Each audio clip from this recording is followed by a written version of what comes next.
Hi, everyone. I'm Mickey, and welcome back to the Wise Fool podcast.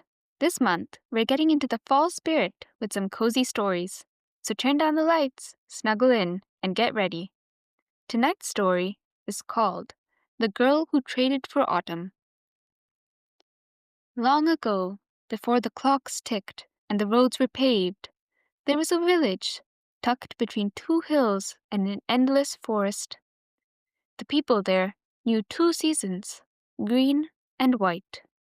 Summer brought sunlight and songbirds, but winter came too soon, swallowing color and sound in one breath. The villagers prayed for something in between, a gentler time, a bridge of warmth before the cold. But year after year, summer fell straight into frost. In that village lived a girl named Penelope, who loved to wander among the trees. She listened to the whisper of pines and the soft sighs of the moss, and the forest listened back. One evening, as the last of summer's light clung to the branches, Penelope met a stranger beneath an old maple. He was neither man nor beast. His beard was of twisted roots, and his cloak shimmered like the forest floor after rain. When he spoke, his voice sounded like leaves rubbing together. "Child of the green months," he said, "do you wish for more time between warmth and snow?" Penelope nodded, remembering her grandmother's cracked hands and how the crops always froze before harvest was done. "Then I will make you a trade," said the stranger. "I will give your village a season between, the season of turning. In it, the trees will blaze with fire that does not burn, and the earth will rest before the cold. But you must bring me back something in return." "What would you have?" Penelope asked. "Something that cannot grow back," said the stranger, and his eyes gleamed like wet bark. Penelope thought for a long time. She could give him her hair, but it would grow again. Her shoes, her cloak, those could be mended or remade. Then she looked down at her hands, brown from soil and sun. "I will give you my summer laughter," she said. The stranger bowed deeply, a fair trade.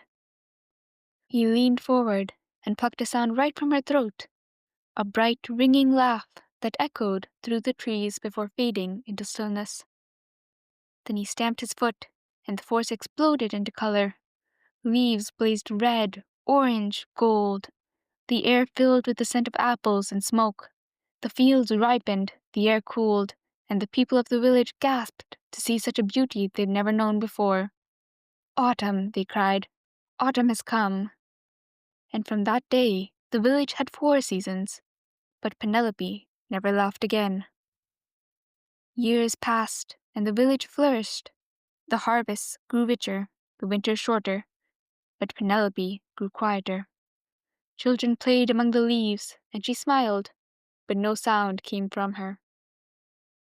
Some nights she would sit by the maple and whisper into the roots, "Was the trade fair? Was it worth my laughter?" The forest never answered. One fall evening, many years later, when the maple began to lose its colors early, the leaves turned brown before their time, and the winds grew cruel. Then the stranger returned. "You've kept your bargain," he said, "but the world has grown greedy. The people take and take from the forest. The season of turning fades." "What can be done?" Penelope sighed with her hands, for her voice was long gone. The stranger looked sorrowful. "The laughter of one girl cannot carry the joy of a whole people.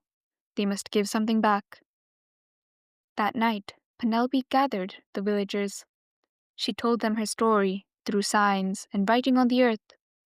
They wept to learn that the season they loved was born from her sacrifice. One by one, the villagers stepped to the old maple and laid down offerings. Not gold or grain, but memories of joy. A father's whistle, a child's first song, a mother's lullaby. The air filled with sound and warmth until the forest itself began to hum. And then For the first time in years, Penelope laughed. It was soft, almost shy, but it rolled through the trees like the first breeze of autumn. The leaves shimmered gold again, brighter than ever before. The stranger smiled, fading into the wind. Now autumn will return each year, not for a trade, but as a gift. For where there is giving, there will always be turning. To this day, the people of Maple Hollow say you can hear Penelope's laugh in the rustle of autumn leaves. It's a reminder that every season, every bit of beauty, asks for care in return. And when the first leaf falls, the children run to catch it, whispering, "Thank you, Penelope. Thank you for the season of turning."